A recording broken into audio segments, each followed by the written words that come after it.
Three options for international students in Canada to extend their stay. With recent development in Canadian immigration and competitiveness in obtaining permanent residency, students are now stressed out looking for ways to stay and extend their status legally in Canada. The good news is that extending your stay in Canada as an international student is not difficult. It is 100% achievable. It is a goal that you can achieve with the right information, the right pathway, and if you use registered immigration agencies like Maximum Travels and Tours. Now, to provide more clarity, here are three most common and doable options for international students in Canada to extend their stay legally. There are several others, but because I don't want this video to be too long, I'm going to limit it to just three.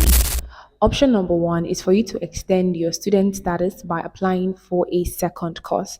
So you can apply to extend your study permit by enrolling in another program. Instead of claiming your postgraduate work permit, PGWP, immediately after you're done with the first course. Most times, people come into Canada as a student with a 1 year program. All right. So if you don't apply for your PGWP immediately and you apply for a second course, it can actually, help to increase the duration of your postgraduate work permit. Now, you have to keep in mind that you can only receive the postgraduate work permit once in a lifetime. So you have to make the most of it. So a 1 year program typically results in a 1 year postgraduate work permit, while a 2 year program can lead to a 3 year postgraduate work permit. All right. You can also opt for a master's program, which can provide additional points for permanent residency and eligibility for dedicated provincial nominee programs, some PMBs like Ontario's Master's Graduate Stream. Okay, so to extend your stay, you need to apply for a study permit extension based on the new study program offer letter. And you have to do that at least 30 days before, your existing study permit expires. So you have to remember also to renew your social insurance number and health insurance with your valid extended study permit. All right. So option number two, this option is for those who are already on their postgraduate work permit and it is expiring soon.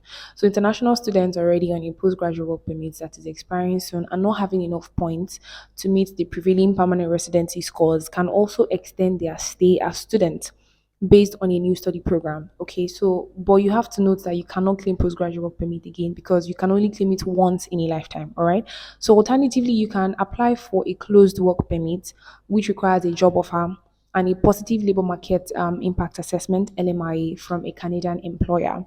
However, LMIA can be, a little bit challenging and potentially very costly due to illegal practices, surrounding LMIA charges. So it is most times better to spend your money going back to the student status, which is usually half of the cost of what, some employers are illegally charging for LMIAs. So the third and the last point for this video is for you to extend your stay as a visitor. So apart from the above options that an international student, the ones I mentioned earlier, an international student can also apply for a visitor visa. A visitor visa is given for 10 years or until the expiration of your passport, whichever occurs first, and it lets you stay in Canada for up to 6 months at a time.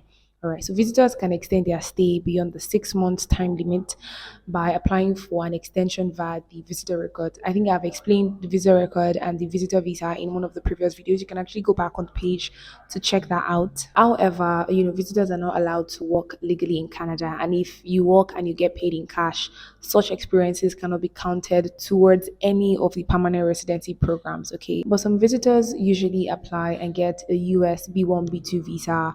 They exit Canada for 24 hours and then return to stay for another 6 months without needing to apply for an extension. So this is a workaround to applying for an extension.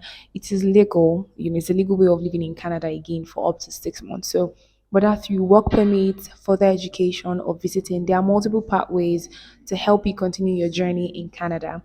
This needs planning, okay? So you have to keep in mind your future permanent residency options. All right. So for further assistance, you should consider consulting with registered immigration agencies like Maximum Travels and Tours that I work for. We can help you handle these processes and provide you with the latest news on student visas, immigration updates, and essential insights for international students in Canada. So don't forget to follow all our social media pages so you don't miss out on any of our valuable, information that we're going to be dishing out. Thanks for watching.